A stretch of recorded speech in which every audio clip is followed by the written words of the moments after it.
Good morning class. आपको screen दिख रही है? Yes ma'am. ओके।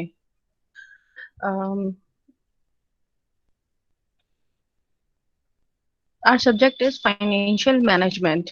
हम लोगों ने काफी कुछ फर्स्ट लेक्चर में अपने डिस्कस कर लिया था कि फाइनेंशियल मैनेजमेंट में हम लोग किस चीज की बात करते हैं, क्यों फाइनेंशियल मैनेजमेंट पढ़ना जरूरी है। काफी सारी चीजें हम लोगों ने डिस्कस कर ली थी। आज हम लोग डेफिनेशंस और ऑब्जेक्टिव्स डिस्कस करेंगे फाइनेंशियल मैनेजमेंट के। हम लोगों ने डिस्कस किया था कि फाइनेंशियल मैनेजमेंट दो वर्ड से मिलके बना है। First is financial and second is management.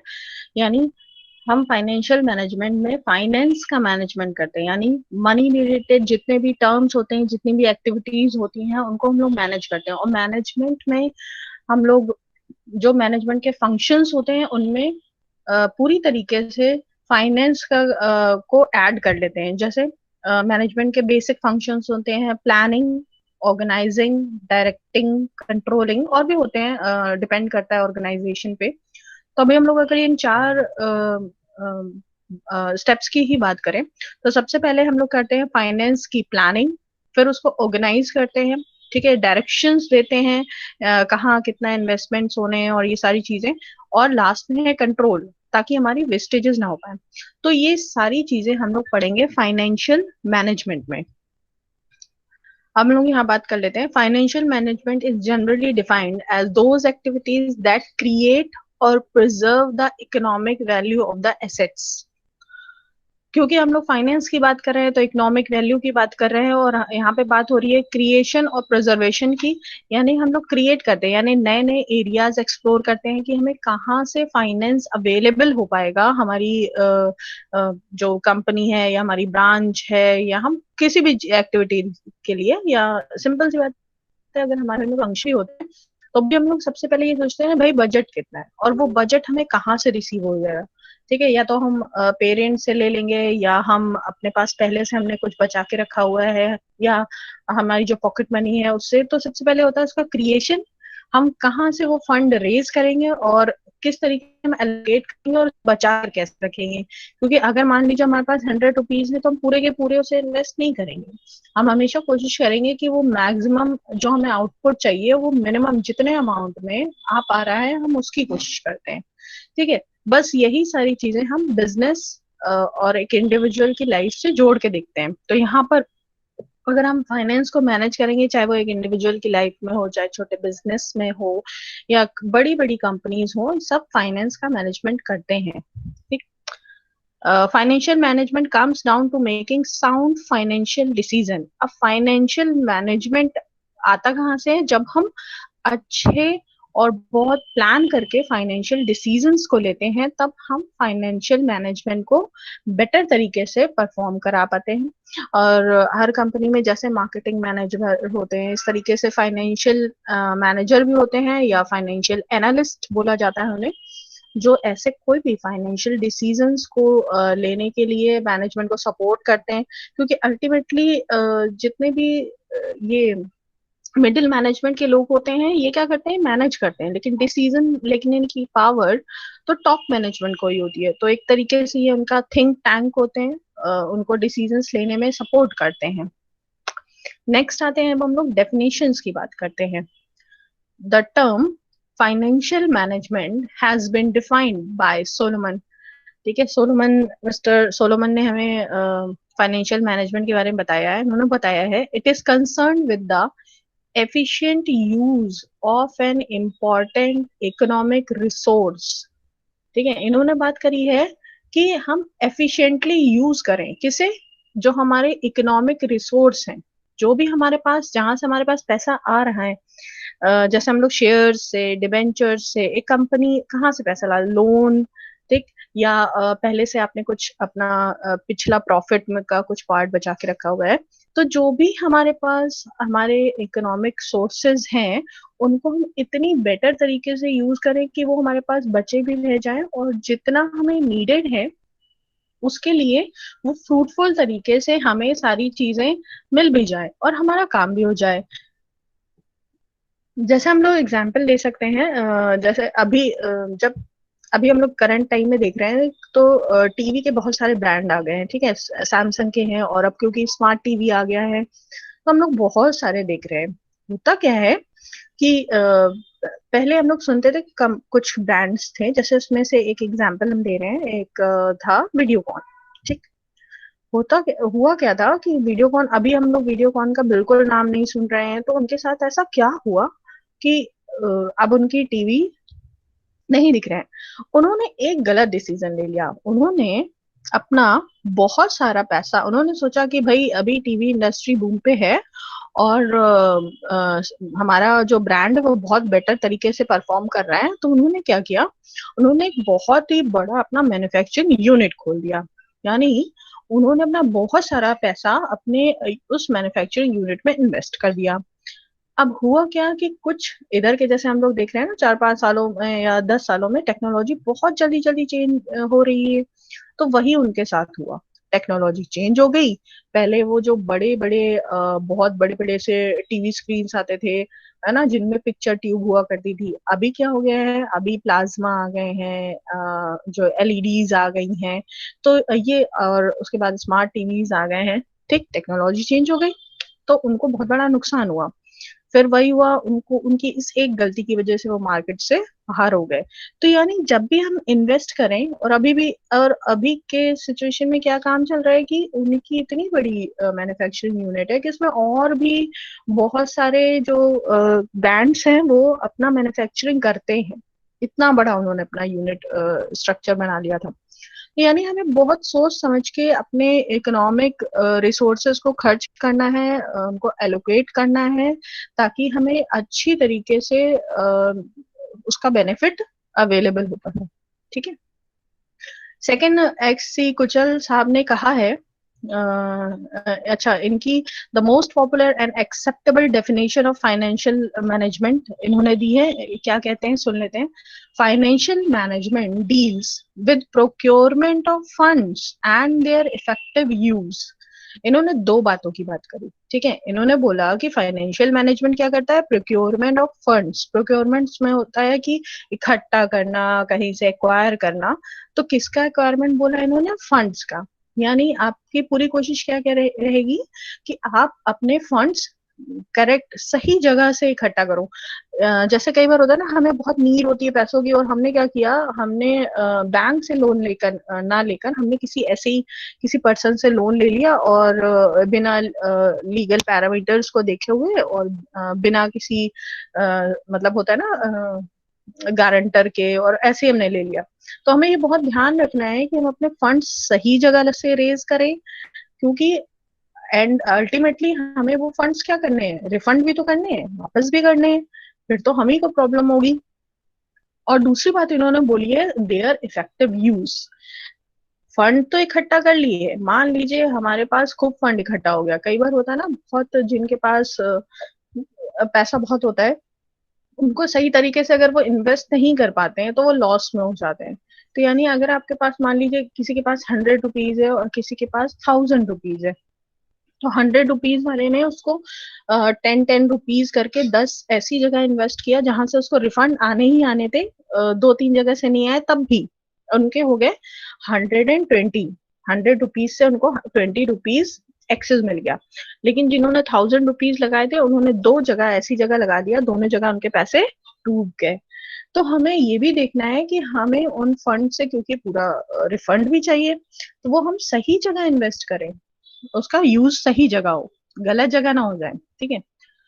एक और डेफिनेशन हम लेंगे, ये है हॉवर्ड एंड अपटन की। इन्होंने बोला है, as an application of general managerial principles to the area of financial decision making.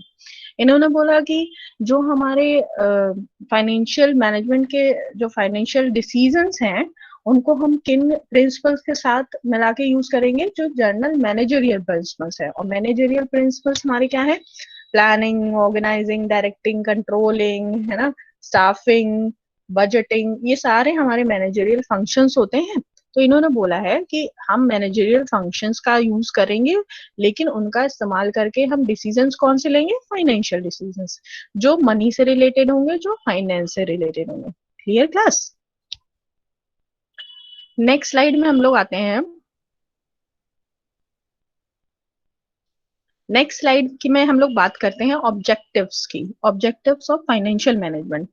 अगर हम लोग बहुत ब्रॉडर वे में देखें ना, बहुत ज्यादा ब्रॉडर वे में, तो फाइनेंशियल मैनेजमेंट के दो ऑब्जेक्टिव होते हैं, प्रॉफिट मैक्सिमाइजेशन और दूसरा है वेल्थ मैक्सिमाइजेशन।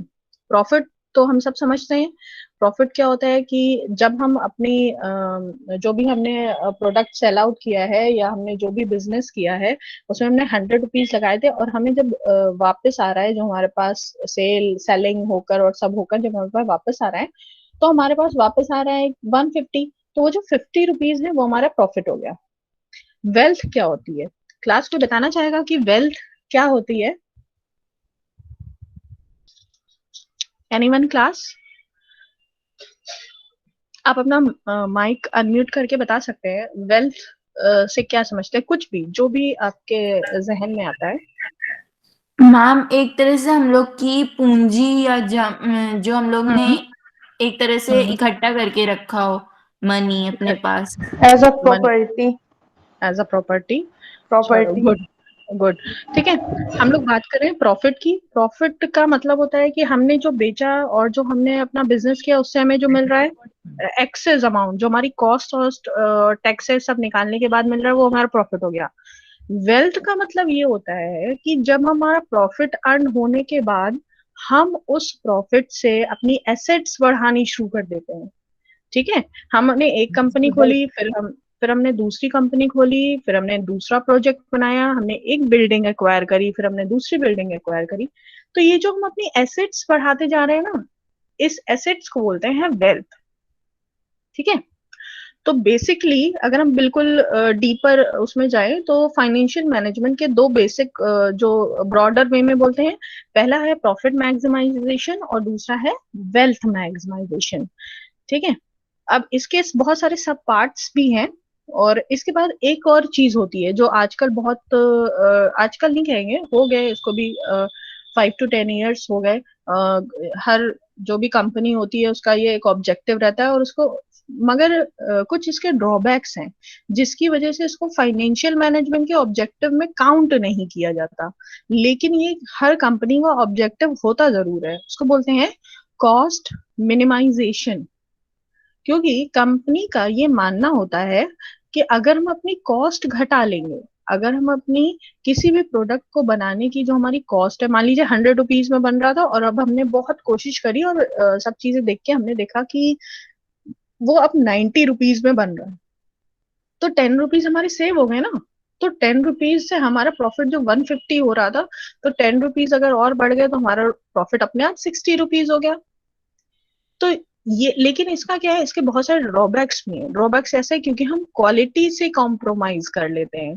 ठीक है, हम बहुत ज्यादा इकोनॉमिक प्रोडक्ट बनाने के चक्कर में या इकोनॉमिकली सर्विसेज देने के चक्कर में हम क्या करते हैं, कॉस्ट कटिंग कर लेते हैं। और जिसका क्या होता है, अब करंट में तो नहीं, लेकिन आगे जाके हमें उसके कॉम्प्लिकेशंस उठाने पड़ते हैं। ठीक है, जैसे हम लोग उसका एग्जाम्पल ले सकते हैं, जैसे जितने भी अच्छे ब्रांड्स हैं उनकी क्वालिटी अभी भी वही मेंटेन है, मगर वो कॉस्टली होते हैं।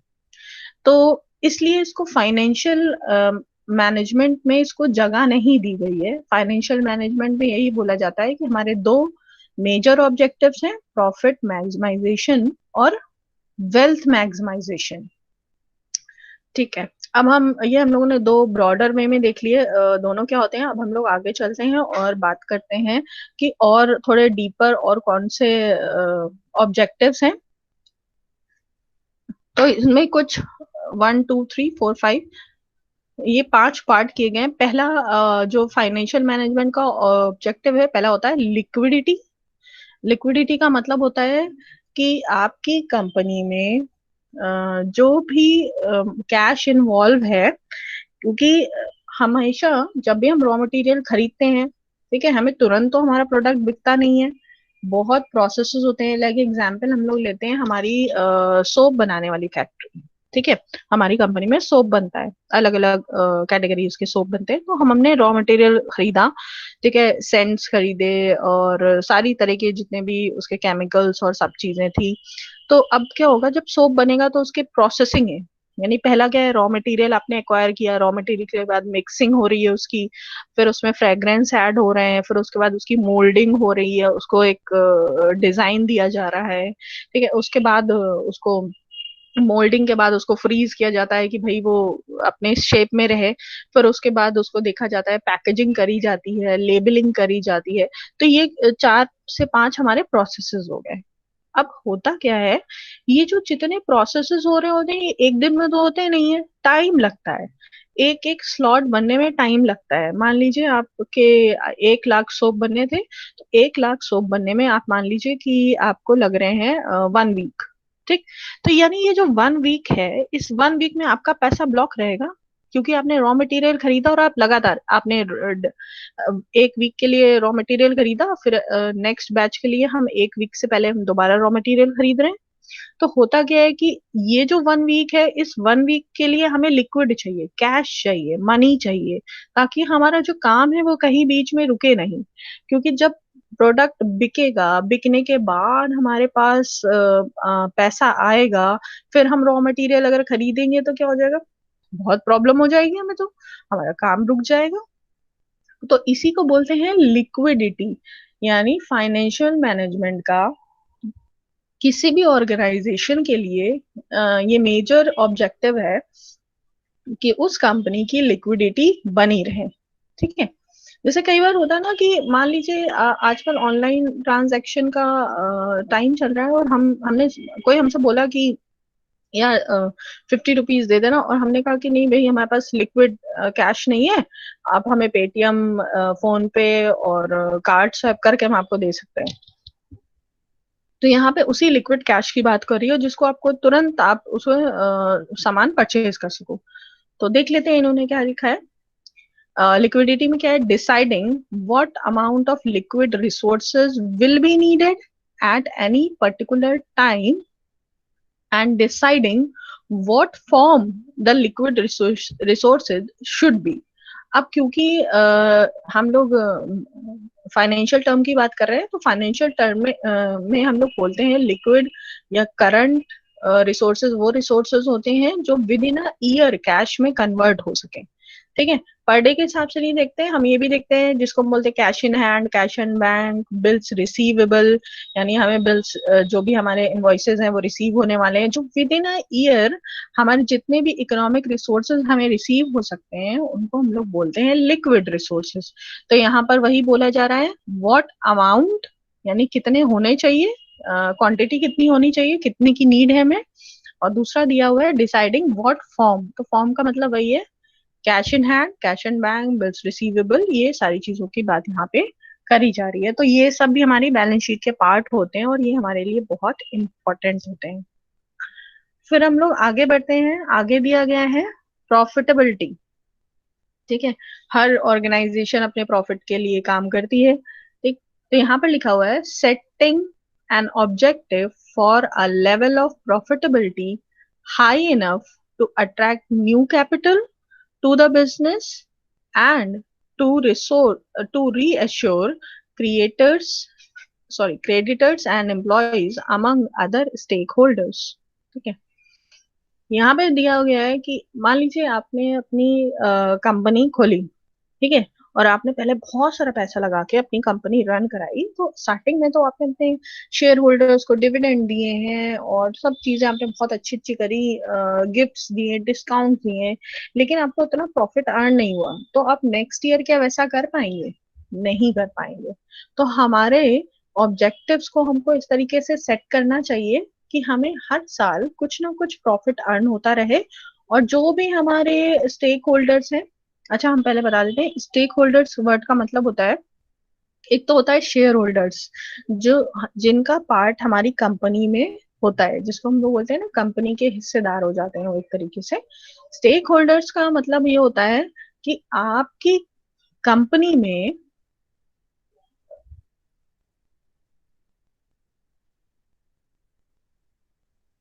ठीक है, स्टेक होल्डर्स का मतलब ये होता है कि आपकी कंपनी में जो लोग भी डायरेक्टली या इनडायरेक्टली जुड़े हुए हैं, जैसे हम लोग डायरेक्टली आपके कस्टमर्स हो गए, आपके एम्प्लॉयज हो गए, सब डायरेक्टली हैं, आपके सप्लायर्स, ठीक है, सप्लायर्स के भी सप्लायर्स, ये सब इनडायरेक्ट हैं, ठीक है। लेकिन अगर आपने आपने अपनी कंपनी में प्रोडक्शन बंद कर दिया तो ऑब्वियसली जो सप्लायर्स के सप्लायर्स हैं, जैसे हम एग्जांपल लेते हैं कि बिल्डिंग कंस्ट्रक्शन की कंपनी है, हमारी कंपनी रियल एस्टेट की है, ठीक है। हम बिल्डिंग्स बनाते हैं, डैम्स बनाते हैं, सब करते हैं, रियल एस्टेट कराते हैं, बनाते हैं, सब तरह के प्रोजेक्ट्स लेते हैं।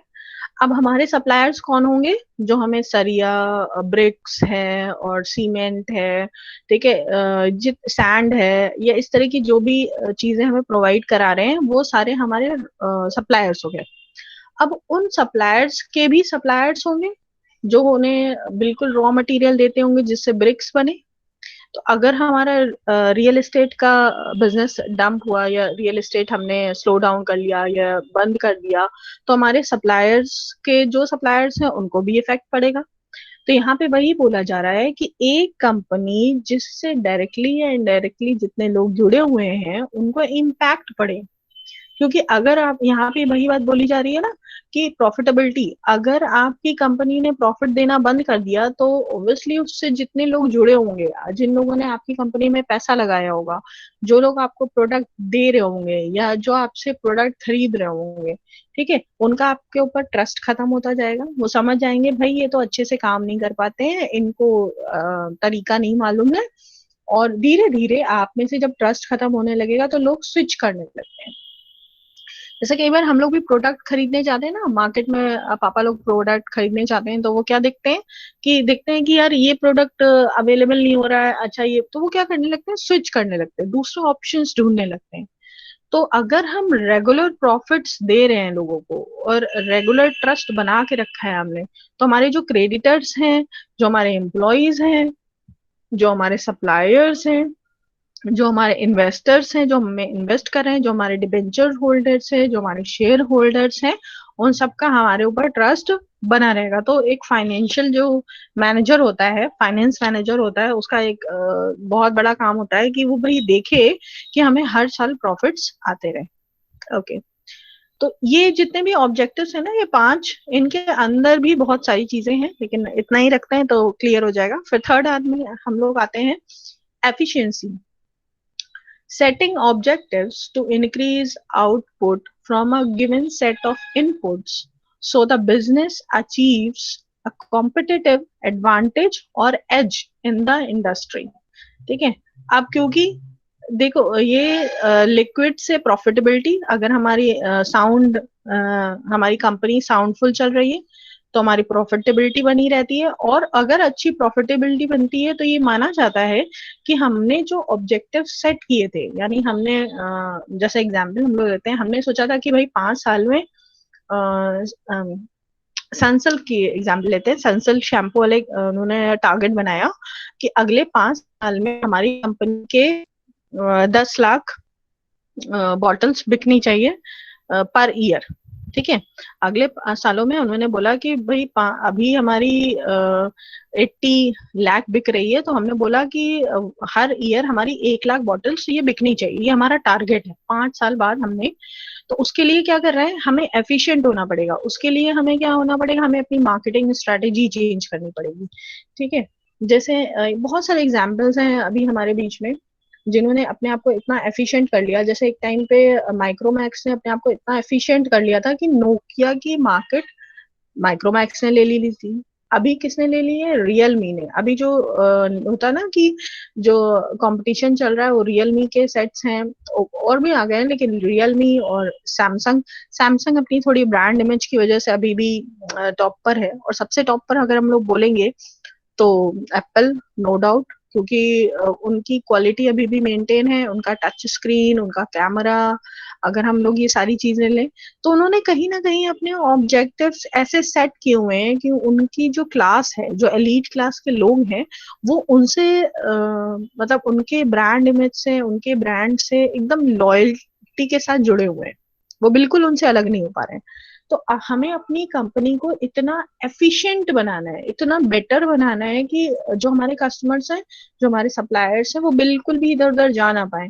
जैसे इसका एक एग्जांपल और भी है कि सनसिल्क वाले क्या करते हैं, उनका हर थोड़े दिन बाद वो अपने प्रोडक्ट में चेंजेस लाते हैं, ठीक है। चाहे वो बॉटल में चेंज ले आए, चाहे वो डिजाइन में चेंज ले आए। जैसे हर थोड़े दिन बाद आप देखोगे, कभी देखना एडवर्टीजमेंट, तो हर थोड़े दिन बाद सैमसंग वाले, सॉरी, सनसिल्क वाले ये करते हैं। इससे क्या होता है कि अगर हम स्विच करने की सोच रहे हैं, तो अगर हम सोच रहे हैं कि भाई हो गया बहुत सनसिल्क यूज कर लिया, अब हम ऐसा करेंगे, हेड एंड शोल्डर्स लाएंगे, अब हम डव लाएंगे और दूसरे प्रोडक्ट्स यूज करेंगे। जब वो सोच रहे होते हैं, उससे पहले देखते हैं कि भाई अरे सनसिल्क का तो नया प्रोडक्ट आ गया, ये तो कुछ नया आ गया, ठीक है, इफेक्टिव यूज वाला। उनके 7 वंडर्स करके उन्होंने 7 एक्सपर्ट्स अपने ऐड किए थे। फिर आपने देखा अरे इनका तो बॉटल चेंज हो गया, फिर आपने देखा कि अरे ये तो कंडीशनर भी दे रहे हैं साथ में। तो ये सारे क्या है, अपने ब्रांड को स्टैब्लिश करने के तरीके हैं। आपने इतनी बेटर तरीके स्टैब्लिश कर रखा है कि एफिशिएंटली अपने ऑब्जेक्टिव सेट किए हैं कि जो होता है ना कि बाकी सारे ब्रांड से आप हमेशा कंपटीशन में ऊपर ही रहते हैं। तो एफिशिएंसी में यही सारी चीजें बोली गई हैं। हम अपना आउटपुट बढ़ाएं, हम अपनी सेलिंग बढ़ा रहे हैं, हम नई नई तरह की चीजें कर रहे हैं, एक्टिविटीज कर रहे हैं कि लोग हमारे से जुड़े रहें, ठीक है। तो इसके बाद हम लोग आगे बढ़ते हैं ग्रोथ। ठीक। अब ऑब्वियसली जब हमारी प्रॉफिट बना रहेगा, हमारी एफिशिएंसी बनी रहेगी, हमारी कंपनी में लिक्विडिटी बनी रहेगी, तो हमारी ग्रोथ भी होनी लाजमी है, ठीक है। यहाँ पर बात करी जा रही है setting objectives for increasing the value of the business by growth through direct expansion और मर्जिंग विद और एक्वायरिंग अदर बिजनेसेस, ठीक है। इसका एक एग्जाम्पल हम लोग लेते हैं। जैसे यहाँ पे ग्रोथ का एग्जाम्पल हम लोग लग सकते हैं फेसबुक। आप देख रहे होगे फेसबुक जब स्टार्ट हुआ था, ठीक है, तो ऑब्वियसली जिन्होंने फेसबुक स्टार्ट किया, उन्होंने पहले बहुत सारे और गेम्स और बहुत सारे सॉफ्टवेयर पे काम किया, आर्टिफिशियल इंटेलिजेंस पे काम किया, लेकिन वो उतने सक्सेसफुल नहीं रहे। फिर उन्होंने देखा कि भाई हमें कुछ ऐसा बनाना चाहिए जो लोगों को लोगों से कनेक्ट करे, तो उन्होंने फेसबुक बनाया, ठीक। अब आप देख रहे हो कि फेसबुक ने बहुत सारी चीजें और एक्वायर करता जा रहा है। फेसबुक ने व्हाट्सएप, जब व्हाट्सएप बहुत बेटर चल रहा है, तो उन्होंने व्हाट्सएप को एक्वायर कर लिया, ठीक है। तो वो धीरे धीरे क्या कर रहे हैं, मर्ज कर रहे हैं, एक्सपैंड कर रहे हैं अपने आप को। और जो और इस तरह के जो सिमिलर एक्टिविटीज हो रही है, उन्हें हम क्या कर रहे हैं, एक्वायर कर रहे हैं। हमने देखा कि ज्यादा बेनिफिट हो रहा है, ज्यादा फायदा हो रहा है, तो हम एक्वायर करते जा रहे हैं, ठीक है। ये हमारी ग्रोथ के लिए बहुत अच्छा होता है। जैसे जो टाटा कंपनी है, वो क्या करती है, जितने भी नए स्टार्टअप्स आ रहे हैं ना, जो अच्छे स्टार्टअप्स हैं, वो उनमें इन्वेस्ट करती है। टाटा वाले जैसे बाईजूस में इन्वेस्ट किया उन्होंने, अन अकेडमी में इन्होंने इन्वेस्ट किया हुआ है। तो इससे क्या होता है, जब हम ऐसी जगह इन्वेस्ट करते हैं तो हमको रिटर्न्स बहुत अच्छे मिलते हैं, ठीक। तो या तो हम मर्ज कर रहे हैं, या हम इन्वेस्ट कर रहे हैं, या हम एक्वायर कर लें। जैसे बहुत सारी अपने हम लोग सुनते हैं ना, कानपुर लेदर हब है। तो कानपुर की बहुत सारी ऐसी कंपनीज हैं जिन्होंने फॉरेन कंपनीज को एक्वायर किया हुआ है। तो सिर्फ बेनिफिट हो गया ना कि आपका यहाँ पर तो मैन्युफैक्चरिंग यूनिट है, सब है, और आपकी फॉरेन कंट्री में भी आपको बनी बनाई यूनिट और सब चीजें मिल गई, ठीक है। तो ये एक बहुत अच्छी चीज है आपको ग्रोथ करने के लिए। तो फाइनेंशियल डिसीजंस में ये भी बहुत जरूरी होता है कि आपको देखना है कि कब आप इतने केपेबल हो जाओ, इतना एफिशिएंटली आपके पास प्रॉफिट्स आने लगे कि आप एक्वायर कर सको। और ये भी देखना पड़ता है कि आप सही चीज को एक्वायर करो। जैसे फेसबुक वालों ने व्हाट्सअप किया, तो ऑब्वियसली वो उनके लिए बेनिफिशियरी है। अब अगर वो किसी और प्लेटफॉर्म को करते तो उनके लिए उतना बेनिफिटेड नहीं रहता। तो ये भी हमें ध्यान रखना पड़ता है। फिर लास्ट हम लोग बात कर रहे हैं return on capital. Finance manager को ये भी देखना होता है कि हमने जो कैपिटल लगाया है, उसमें हमें रिटर्न्स भी आता रहे। क्योंकि अगर हमें रिटर्न्स नहीं आ रहे हैं अच्छे, तो इट मीन्स कि हमने बेटर तरीके से काम नहीं कर रहे हैं हम। भाई हमने इतना सारा पैसा लगाया और हमें कुछ मिल ही नहीं रहा है, ठीक। तो यहाँ पे बोला जा रहा है when a business makes a decision to invest in capital, makes a cash outlay now in order to gain future economic benefits, ठीक। हम क्या करते हैं कि कुछ पैसा जो हमारे पास हो, या हम दूसरा और भी पैसा इकट्ठा करके लगाते हैं पूंजी में, पूंजी के रूप में लगाते हैं, उसको बोलते हैं कैपिटल, जो हमारा बिजनेस में लगा हुआ है। तो बिजनेस से प्रॉफिट अर्न करना दूसरी बात है, लेकिन हम ये भी कोशिश करते हैं कि अगर हमने 100 रुपए अपनी कंपनी में लगाए हुए थे, तो वो 100 रुपए की भी तो हमें वैल्यू मिले। ठीक है, यानी हमें प्रॉफिट अर्न हो रहा है वो अलग चीज है, वो तो हम बिजनेस कर रहे हैं, लेकिन हमने अपना जो इनिशियल अमाउंट अपने बिजनेस में लगाया था वो भी तो हमें धीरे धीरे करके वापस आ जाए। यानी जो 100 रुपीज हमने इन्वेस्ट किए थे 2010 में और अब 2020 हो गया, तो यानी वो 100 रुपीज का हमें हर साल थोड़ा थोड़ा पार्ट तो मिले, तो हमें अगले 10 सालों में उसका दुगना तो वापस मिले। ठीक है, तो हमारे जो कैपिटल पे हमें रिटर्न्स मिलेंगे यहाँ उसकी बात करी जा रही है। तो हमारे डिसीजंस ऐसे होने चाहिए, तो हमें कैपिटल पे अपनी रिटर्न्स आएंगे। ओके, तो ये थोड़ी सी हम लोगों ने यहाँ पर बात करी थी ब्रॉडर वे में, कि हम लोग ऑब्जेक्टिव्स और फाइनेंशियल मैनेजमेंट में प्रॉफिट और वेल्थ को लेते हैं। और जब हम थोड़ा सा डीपर जाते हैं, थोड़ा सा और ओपन में, जो मेजर एरियाज, जो बड़े एरियाज हैं, इनपे बात करते हैं, तो पहला है लिक्विडिटी, फिर सेकंड था प्रॉफिटेबिलिटी, थर्ड था एफिशिएंसी, फोर्थ ग्रोथ, और फिफ्थ है रिटर्न ऑन कैपिटल। फिर नेक्स्ट हम लोग बात करते हैं प्रॉब्लम्स की। ऑब्वियसली प्रॉब्लम्स जानना बहुत जरूरी है, क्योंकि अगर हम हमें हमें पता हो कि कहाँ कौन कौन से एरियाज हैं जहाँ जहाँ पर हमको इश्यूज आ सकते हैं, जहाँ पे हमें प्रॉब्लम आ सकती है। अगर हमें ये पहले से पता है तो हम अच्छी तरीके से कंट्रोल कर सकते हैं उन एरियाज को। और हम जो होता है ना, ये 5 ऑब्जेक्टिव्स थे, हम इन ऑब्जेक्टिव्स को फुलफिल कर सकते हैं अगर हमें अपनी प्रॉब्लम्स या कमियां पता हो। तो हम लोग यहाँ पे बात करते हैं कि क्या क्या प्रॉब्लम्स होती हैं। पहला हो सकता है इन सफिशिएंट कैश टू पे सप्लायर्स। वैसे भी आजकल के टाइम में क्या होता है कि आप जो जो भी आपके सप्लायर्स होते हैं, वो क्या, आप उनको ड्यू डेट देते हो, किसी को भी कैश पेमेंट नहीं होता है कि आपने तुरंत सामान खरीदा और तुरंत आपने कैश पेमेंट कर दिया, नहीं, ऐसा नहीं होता। आप रियल एस्टेट, मान लीजिए हमारी रियल एस्टेट की कंपनी है और हमने ब्रिक्स और ये सब खरीदे, तो हम क्या करते हैं 1 मंथ यानी 30 डेज 60 डेज का ड्यू डेट देते हैं कि हम आपको 60 डेज बाद पेमेंट करेंगे, और या 30 डेज बाद पेमेंट करेंगे। ठीक है, तो हमें तुरंत कैश की जरूरत नहीं रहती है। ठीक, तो हमें ये बहुत ध्यान रखना है कि हमें वो कैश कितने दिन बाद, मान लो हमें 1 महीने बाद पेमेंट करना है, तो 1 महीने बाद हमें पेमेंट भी अगर कहीं से मिल रही है, मान लीजिए हमें पेमेंट करना है रॉ मटेरियल का, हमें 2000 रुपीज करना है। ठीक है, हमें 2000 रुपये पेमेंट करने हैं और हमें जो रिसीव हो रहा है 1 महीने बाद, वो हमें रिसीव हो रहा है 100 रुपीज। ठीक है, तो हमें बाकी का देखना है कि बाकी का हमारे पास कैश कहाँ कहाँ से आ रहा है, और तो ये चीज मैनेज करना होता है ताकि हमारे पास कैश हमेशा बचा रहे, और जो हमें हमारे बिल्स रिसीवेबल है वो हमें रिसीव होते रहे, और हम अपना करेक्ट टाइम पे पेमेंट कर पाए। ठीक है, तो इसको मेंटेन रखना बहुत जरूरी होता है। नेक्स्ट है इनएडिक्वेट कैपिटल फॉर एक्सपेंशन। मान लीजिए हमने सोचा कि भाई हमारी कंपनी बहुत ट्रस्ट वर्दी हो गई है और लोग हमारी कंपनी बहुत ट्रस्ट कर रहे हैं, तो हम ऐसा करते हैं, एक कंपनी थी, अब हम ऐसा करते हैं अपनी दूसरी ब्रांच खोल लेते हैं। तो जब हमने दूसरी ब्रांच खोला, तो हमें इनिशियली कुछ उस ब्रांच में अपने पैसा लगाना पड़ेगा। ठीक है, उसका जो होता है ना कि स्ट्रक्चर बनाना पड़ेगा, उसमें ऑफिस मटेरियल आएगा, सारी चीजें हमें मेंटेन करनी पड़ेंगी।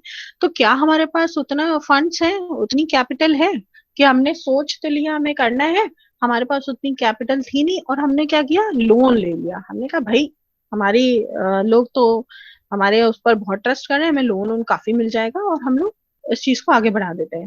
ठीक, तो हमें ये बहुत ध्यान रखना है कि हमारे पास जो कैपिटल हो, जो पूंजी हो, जो पैसा हो, वो इनफ हो कि अगर हम थोड़ा सा लोन भी ले लें तो भी हमारा काम चल जाए। तो एक्सपेंशन ऐसे नहीं करना चाहिए, अपनी ग्रोथ को सोच समझ के एनालिसिस करके करना चाहिए, क्योंकि इसमें बहुत सारे ड्रॉबैक्स होते हैं। कई बार हम गलत कंपनीज को एक्वायर कर लेते हैं या एक्सपेंशन कर देते हैं, जिसका हमें काफी लॉस उठाना पड़ता है। जैसे हम लोग कई बार, आप लोग देखते भी होंगे ना कि एक फ्रेंचाइजी थी, उन्होंने यहाँ पे भी शॉप खोली, फिर देखते हो आपकी यहाँ नहीं चल रही है लेकिन उस एरिया की बहुत चल रही है।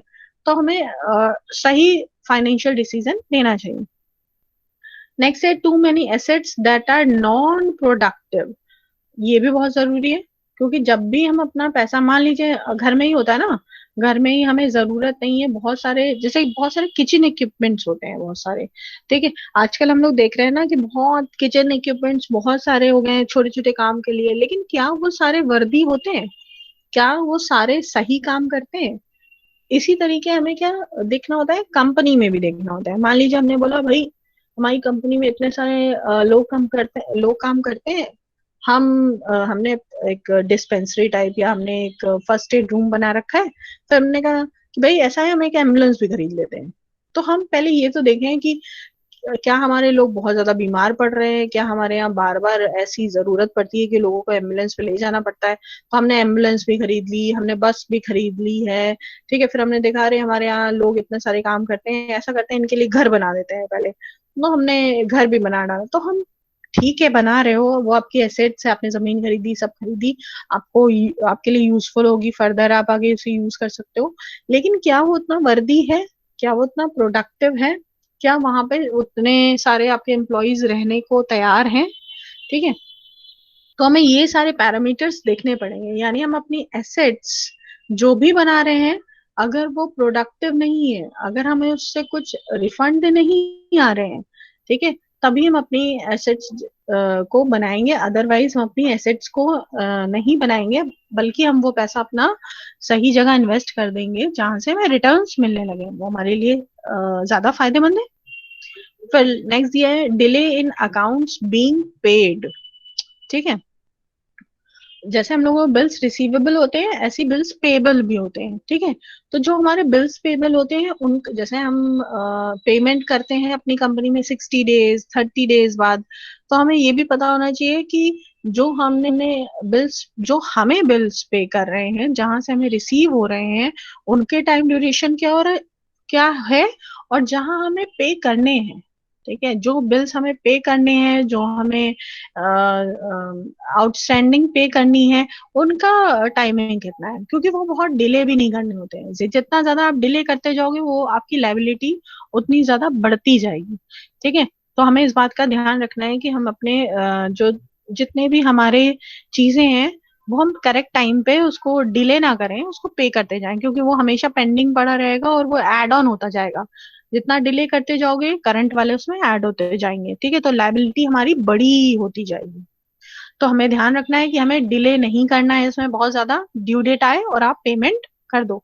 जैसे इसका एग्जाम्पल आजकल हम देख रहे हैं ना, क्रेडिट कार्ड्स, लोग क्या कर रहे हैं, क्रेडिट कार्ड्स खरीद लेते हैं, और कंपनी भी चाहती है कि आप क्रेडिट कार्ड लो, क्योंकि क्रेडिट कार्ड में क्या होता है, डबल होता जाता है। जैसे ही आपने पेमेंट नहीं किया, ड्यू डेट में पेमेंट नहीं किया, जो भी क्रेडिट पीरियड है आपका, आपने उसमें पेमेंट नहीं किया, क्योंकि उसमें बिल जनरेट होता है, आप पेमेंट कर दो, ठीक है, तब तो बेनिफिटेड है वो आपके लिए। और अगर आपने लेट कर दिया, डिले कर दिया, तो आपके पास, जो कहते हैं ना कि आपके इंटरेस्ट पे इंटरेस्ट आपको देना पड़ता है, तो ये हमारे लिए बहुत ज्यादा क्रूशियल हो सकता है, हमें ध्यान रखना है। फिर नेक्स्ट है पॉसिबल बिजनेस फेल्योर। फिर हमें उसके बाद ये भी देखना है कि कौन कौन से बिजनेस एरिया वाले डिसीजंस हैं जिनमें हम फेल हो सकते हैं, ठीक। जैसे हम एग्जांपल लेते हैं कि मान लीजिए हम कार बनाने वाली कंपनी नहीं है, हमारी कंपनी सोप बनाती है, और जितने भी इस तरह के प्रोडक्ट्स होते हैं, सोप, शैम्पू, शावर जेल, ये सब बनाते हैं। और हमने एकदम से डिसीजन ले लिया कि भाई ऐसा करते हैं, अब हम कार बनाएंगे, कार में बड़ा फायदा है, लोग कार बहुत खरीदते हैं। तो जिस फील्ड का हमें नॉलेज नहीं है, हम उसमें इन्वेस्ट अगर करेंगे तो हम फेल हो जाएंगे। तो या तो हमें उसके बारे में पूरी नॉलेज हो, या हमें पूरी इंफॉर्मेशन हो, या हमारे पास कुछ ऐसे लोग हों, या हम एक्वायर कर रहे हैं एक पूरी यूनिट, ठीक है, तो वो हमारे लिए बेनिफिशियल होगा। तो हमारे जितने भी बिजनेस रिलेटेड डिसीजंस हैं, हमें बहुत ही ज्यादा सोच समझ के लेने हैं, ताकि हमसे उसमें गलती ना हो। उसके बाद है ओवर स्टॉकिंग ऑफ मटेरियल।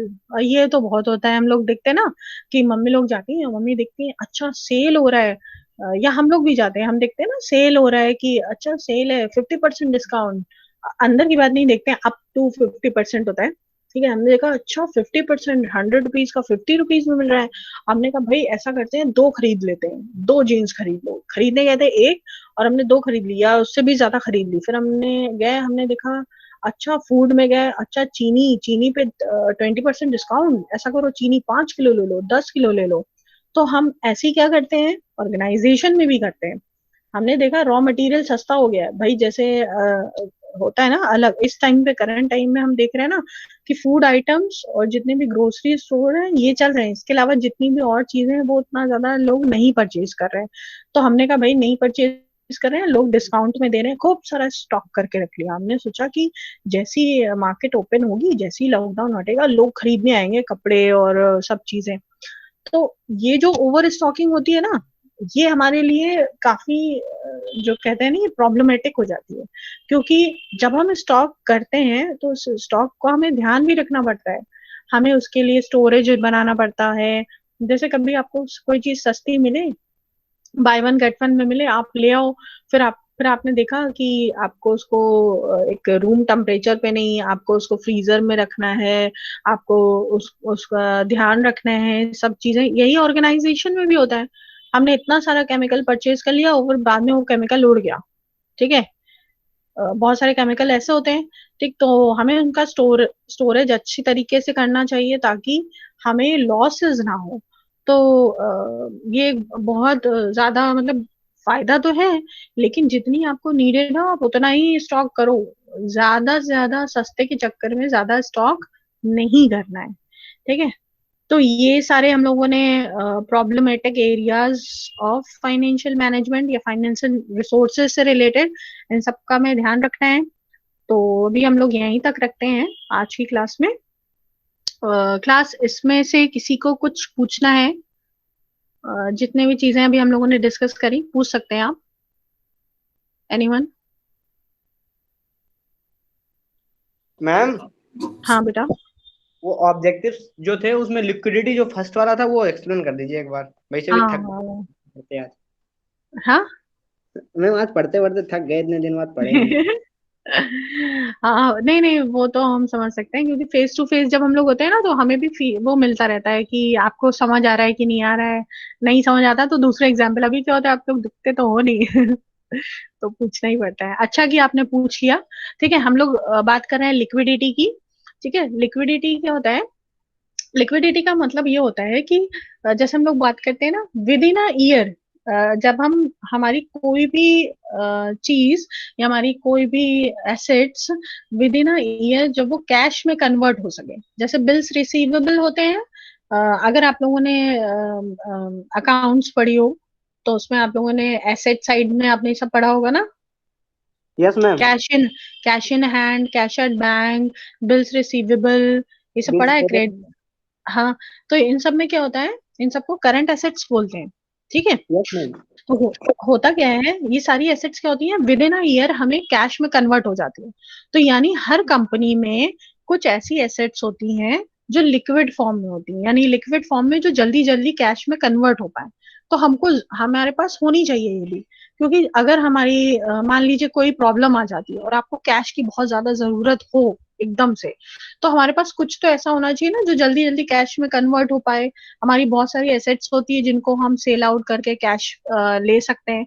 तो हर एक कंपनी को ये ध्यान रखना होता है कि हमारी लिक्विडिटी बनी रहे और हमारी कंपनी में वो कैश बना रहे।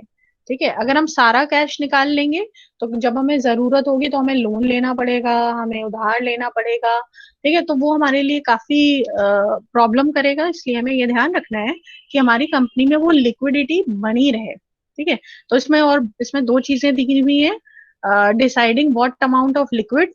तो इन्होंने यहाँ पे दिया हुआ है कि कितना कैश होना चाहिए मिनिमम हमारे कंपनी में। तो फाइनेंस मैनेजर ये भी देखता है कि भाई हमारी सारे चीजें इस तरीके से चले तो हमें कितना कैश की जरूरत रहेगी। ठीक है, और वो कैश क्योंकि हम सारा का सारा कैश में तो लेंगे नहीं, सारा सारा हम बैंक में तो रखेंगे नहीं, तो हमें वो अलग अलग कैटेगरीज बनानी पड़ती हैं, फॉर्म्स जिसको बोल रहे हैं। ठीक है, कि अलग अलग फॉर्म्स बनाने पड़ेंगे ताकि हमारे पास ये रिसोर्सेज अलग अलग चीजों में अवेलेबल रहें। क्लियर है? Yes ma'am. Okay, thank you. Thank you class. Thank you ma'am. यहीं तक रखते हैं फिर। अब आपका लेक्चर कल है ना लेक्चर? कल ओके, आपकी क्लास। हाँ हाँ, कल भी ऐसी मॉर्निंग में ही है, तो कल फिर मॉर्निंग में मिलते हैं हम लोग। अभी के, या और क्लास सब लोग अपनी अटेंडेंस चैट बॉक्स में अपनी अटेंडेंस दे दीजिए। ठीक है, थैंक यू क्लास।